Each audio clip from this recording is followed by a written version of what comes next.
வணக்கம் நண்பர்களே. நிஃப்டி இன்றைக்கி ஒரு தரமான சம்பவம். இன்றைக்கி என்ன தரமான சம்பவம்னா, ஃபஸ்ட் ஹாஃபில் யார் புட் ஆப்ஷன் ஓடி போய் வாங்கினாங்களோ அவங்களுக்குலாம் ஒரு ட்ராப் வச்சுருக்கு. இன்றைக்கி வந்து ஆப்ஷன் பையர்ஸுக்கு புட் ஆப்ஷன் பையர்ஸுக்கு ட்ராப்டு அப்படின்றத தான் சொல்லலாம். ஏன் ட்ராப்டு? மார்க்கெட் இன்றைக்கி காலையில் ஃபஸ்ட் ஹாஃபில் ஓப்பன் ஆகும்போது ஒரு 350 பாயிண்ட்ஸ் நெகட்டிவ் பயாஸ். அப்போ அந்த 350 பாயிண்ட்ஸ் நெகட்டிவ் பயாஸ் அவ்வளோதான். மார்க்கெட் இன்றைக்கி சரணோகதி கீழே தான் அடிக்க போகிறாங்க. புட் ஆப்ஷன் இன்றைக்கி விட்டால் வேலைக்கே ஆகாது, உலக சந்தைகள் அனைத்தும் சிகப்பு மயம், நானும் அடிக்கிறேன்டா ஷார்ட்டுன்ட்டு யார் போனாங்களோ அவங்களுக்குலாம் ட்ராப். இன்றைக்கி வந்து பியரிஷ் ஓப்பன் தான், பட் வந்து ஒரு பாசிட்டிவ் க்ளோஸ். என்ன பாசிட்டிவ் க்ளோஸ்? நிறைய பேர் கேட்கலாம், 243 புள்ளிகள் நெகட்டிவ் பயாஸில் வச்சுருக்கிறாங்க, நீங்கள் பாசிட்டிவ் க்ளோஸ்ன்ட்டு எப்படி சொல்கிறீங்க? என்ன பாலாஜி உங்களுக்கு கண்ணு தெரியலையான்னுட்டு. ரியலாக மார்க்கெட்டை வந்து ப்ரொஃபஷ்னலாக எப்படி அனலைஸ் பண்ணுறோம், எப்படி நம்ம புரிஞ்சுக்கணுன்றது தெரியணும். இதை வந்து கிளியராக சொல்கிற நல்லா புரிஞ்சுக்குங்க. 1.5% நெகட்டிவில் ஓப்பன் ஆன மார்க்கெட் 1% தான் இன்றைக்கி நெகட்டிவ் க்ளோஸ். அப்போ இந்த இடத்துல வந்து ஒரு க்ரீன் கலரில் ஒரு புல்லிஷ் பயாஸ்க்கு ஒரு கேண்டல் பிரிண்ட் ஆகிருக்கு. இதை தான் நம்ம பாசிட்டிவ் க்ளோஸுன்றோம்.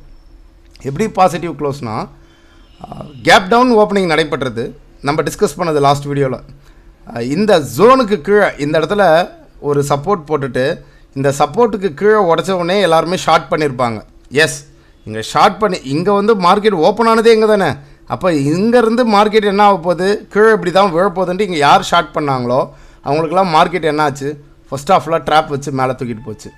செகண்ட் ஹாஃபில் என்ன ஆச்சுன்னா, அங்கேருந்து அவங்களுடைய ஸ்டாப் லாஸ்லாம் அன் பண்ணிவிட்டு லிட்டர்லி கீழே இறக்குச்சு. இதை தான் பிரேக் அவுட் அண்ட் ரீடெஸ்ட். அப்போ இங்கே தான் ஷார்ட் அடிச்சிருக்கணும், அங்கே ஷார்ட் அடிச்சிருந்தால் இந்த இடத்துல வந்து டார்கெட்டை க்ளோஸ் பண்ணியிருக்கணும். இயர்லி என்ட்ரி போகக்கூடாது. ஸ்ட்ரக்சர் ஓப்பன் ஆனவுடனே என்ன நடக்குதுன்றதை வெயிட் பண்ணி பார்க்கணும். ஒரு 2 ஹவர் கேண்டலாவது கன்ஃபர்மேஷன் எடுத்துக்கணும். எங்கே ஜோன்ஸ் இருக்குது, எங்கே ஸ்டாப் லாஸை ப்ளேஸ் பண்ணணுன்றது இதுக்கோசரம் தான் நேற்று நம்ம வீடியோவை கொடுத்தோம். எக்ஸாக்டாக first half buy, second half sell. இப்போ வந்து அடுத்த கட்டம் இன்றைக்கி வந்து நம்ம பார்க்க போகிறது இந்த கேண்டல் ஸ்டிக்ஸை தான் பார்க்க போகிறோம். டெய்லி வந்து மார்க்கெட் அனலைசிஸை பார்க்குறோம். இன்றைக்கி ஒரு எஜுகேஷனல் ஓரியன்டலாக ஒரு வீடியோவை எடுத்துகிட்டு போவோம். இதில் இன்றைக்கி வந்திருக்கிற கேண்டல் ஸ்டிக்ஸ் என்ன, அந்த கேண்டல் ஸ்டிக்ஸை எப்படி சொல்லுது, என்ன இருக்குது அப்படின்றத கிளியராக பார்க்க போகிறோம். ஒரு கேண்டல் ஸ்டிக்ஸை எப்படி நிறைய பேர் வந்து இந்த பிடிஎஃப்லாம் வாங்கிட்டு பைஹார்ட் பண்ணிகிட்ருக்கீங்க. பைஹார்ட் பண்ணாதீங்க. அந்த கேண்டல் என்ன சொல்லுதுன்றது உண்மையான ஆழங்கார் தள்ளி அர்த்தத்தை படிங்க. கட்டாயம் இந்த வீடியோ வந்து உங்களுக்கு ஒரு பயனுள்ளதாக இருக்கும். எங்கேயும் ஸ்கிப் பண்ணாமல் படிங்க, பாருங்கள். ஒரு கேண்டல் ஸ்டிக்கை நம்ம எப்படி ரீட் பண்ணுறோம், நாங்கள் பைஹார்ட் பண்ணிவிட்டு இந்த கேண்டல் ஸ்டிக் வந்துச்சுன்னா பை, இந்த கேண்டல் ஸ்டிக் வந்துச்சுன்னா செல் அப்படின்றது போல அந்த கேண்டல் ஸ்டிக்கில் ஸ்ட்ரென்த்து என்ன இருக்குது அதை எப்படி நம்ம புரிஞ்சுக்கலாம். இன்றைக்கி வந்து முடிச்சிருக்கிற கேண்டலோடைய நேம் வந்து கேட்டிருந்தாங்க, நிறைய பேர் கமெண்ட் போட்டிருந்தீங்க. கேண்டல் ஸ்டிக்ஸ் நேம்ஸை மட்டுமே வச்சுக்காதீங்க, அது என்ன சொல்லுதுன்றது பாருங்கள். கேண்டல் ஸ்டிக் நேமை வச்சு ஒன்றுமே பண்ண முடியாது. ராம்சாமி, கோவிந்தசாமி, கன்சாமின்னிட்டு பேரை வச்சுக்கிட்டு இது பண்ணாதீங்க. நம்ம போகக்கூடிய ஊருக்கு வழி எவன் சொல்கிறானோ அவன் பின்னாடி போங்க. அப்போ இந்த கேண்டல் என்ன சொல்லுது, இந்த கேண்டலை எப்படி நம்ம புரிஞ்சுக்கலாம், கிளியராக சொல்லித்தரேன், நல்லா புரிஞ்சுக்குங்க. அப்போது ஒரு ஓப்பன்றது ஒரு 100 ரூபாய்க்கு நடந்திருக்கு ஒரு இடத்துல, ஒரு கேப் டவுன் ஓப்பனிங் இன்றைக்கி நடந்த சினாரியோவே. அந்த சினாரியோவில் கேப் டவுனில் இருந்து மார்க்கெட் எங்கே போயிருக்குன்னா ஒரு 200 ரூபாய்க்கு போயிருக்கு. அந்த 200 ரூபாயில் யார் இருந்திருக்காங்க, இந்த கேண்டலில் யார் இருந்திருக்காங்க? கிளியராக பையர்ஸ் வந்து கேப் டவுன் ஓப்பன் ஆனாலும் மார்க்கெட்டை தூக்கி எடுத்துக்கிட்டு வந்திருக்கிறாங்க. இது வந்து ஃபஸ்ட் ஆஃப். செகண்ட் ஆஃபில் என்ன நடக்குது, அதே 200 ரூபாயில் ஃபஸ்ட்டு ஒரு 4 ஹவர்ஸ் கேண்டல் முடிஞ்சிடுச்சு. இது வந்து 4 ஹவர்ஸ் கேண்டல். ஓகே, அடுத்த ஒரு 4 ஹவர்ஸ் கேண்டல் ஓப்பன் ஆகும்போது 200 ஓப்பன் ஆகி மார்க்கெட் என்ன ஆகுதுன்னு பார்த்தீங்கன்னா 180 க்ளோஸ் வைக்கிறாங்க. அப்போது இந்த கேண்டலையும் இந்த கேண்டலையும் கழிக்கணும். இதை வந்து 2 கேண்டல் 2 கேண்டல் ப்ரெடிக்ஷன் மெத்தட்.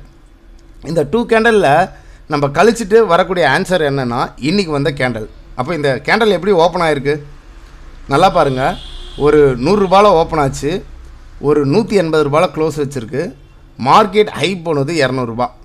அப்போது ஃபஸ்ட் ஹாஃபில் கேப் டவுன் பண்ணிவிட்டு இங்கே போய் ஷார்ட் பண்ணவங்களுக்கு மார்க்கெட் சல்லுன்ட்டு மேலே தூக்கிட்டு போய் அங்கே இருக்கிற லிக்விடிட்டி, அப்போ இங்கே வாங்கினவங்க எந்த இடத்துல எஸ்எல் வச்சுருப்பாங்க, கீழே வச்சுருப்பாங்க.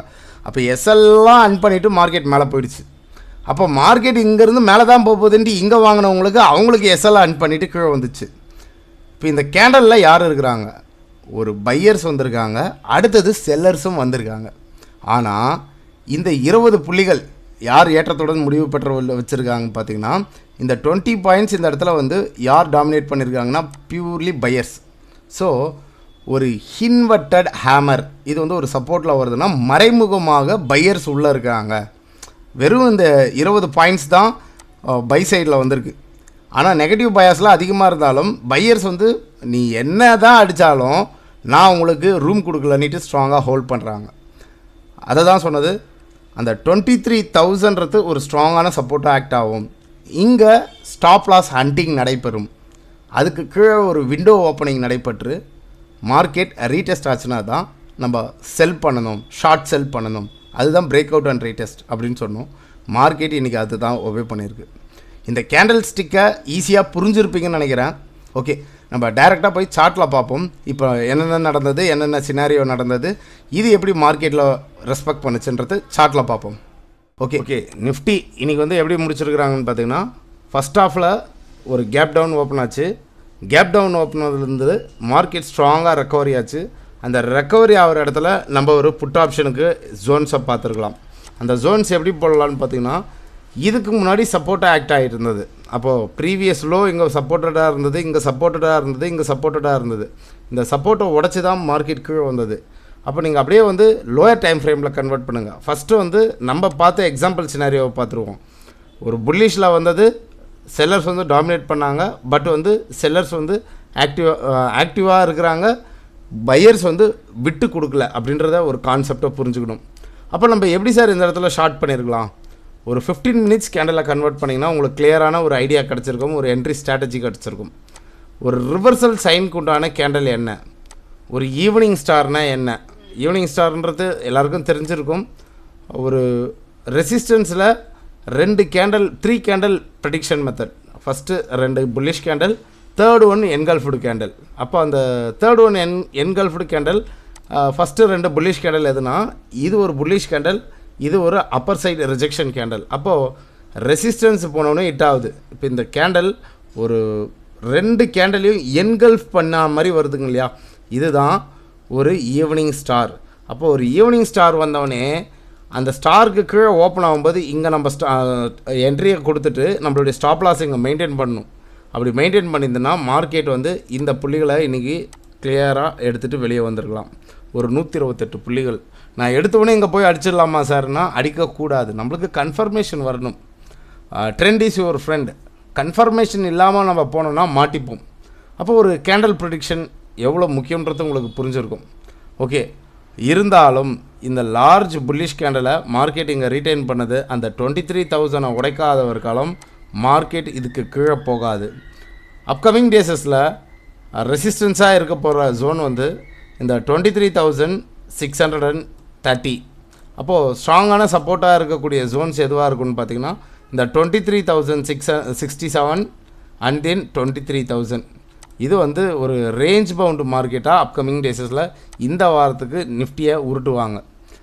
இன்றைக்கி நல்லா பார்க்கலாம். நிஃப்டியை வந்து தூக்கி நிற்க வச்ச செக்டார் எதிரான்னு பார்த்தீங்கன்னா பேங்கிங் செக்டார்ஸ் தான்.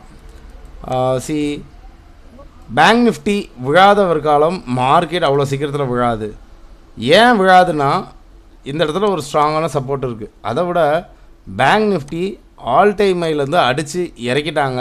பேங்கிங் செக்டார்ஸ்க்கு ஏதோ ஒரு பாசிட்டிவ் நியூஸஸ் வரப்போகுது. அந்த ஃபியூலை கலெக்ட் பண்ணிவிட்டு மார்க்கெட் மறுபடியும் எடுக்கும். இப்பயும் சொல்கிறேன், ஃபினான்ஷியல் செக்டாரில் பேங்கிங் ஸ்டாக்ஸ் ஒரு அடுத்த ஒரு மொமெண்டம் ஷிஃப்ட் ஆகும். இது ஒரு வேல்யூ பைக்கு உண்டான இடமா பார்க்கலாம். ஏன் வேல்யூ பைக்கு உண்டான இடமா பார்க்கலான்னா மார்க்கெட் வந்து கிளியரான ஒரு சப்போர்ட் ரேஞ்சில் வந்து நின்றுருக்கு. ஒரு ஆல் டைம் ஹைலேருந்து பீக்லேருந்து ஒரு ஃபால் ஆகிட்டு கிளியரான ஒரு சப்போர்ட்டில் இருக்குது. அண்டர் பெர்ஃபார்மில் இருக்கிற பேங்கிங் ஸ்டாக்ஸ் ஒரு லார்ஜ் கேப் நிறுவனத்தில் ஹெச்டிஎஃப்சிலாம் விழாத ஒரு காலம் பேங்க் நிஃப்டிக்கு விழாது. இந்த லோ வரும்போது அக்குமுலேட் பண்ணுங்கள், ஸ்டேஜ் பை ஸ்டேஜாக அக்குமுலேட் பண்ணுங்கள். அக்ரெசிவ் பர்ச்சேஸ் பண்ண வேணாம். முதல் பகுதி, இரண்டாவது பகுதி, மூன்றாவது பகுதின்ட்டு பதிவு பண்ணுங்கள்.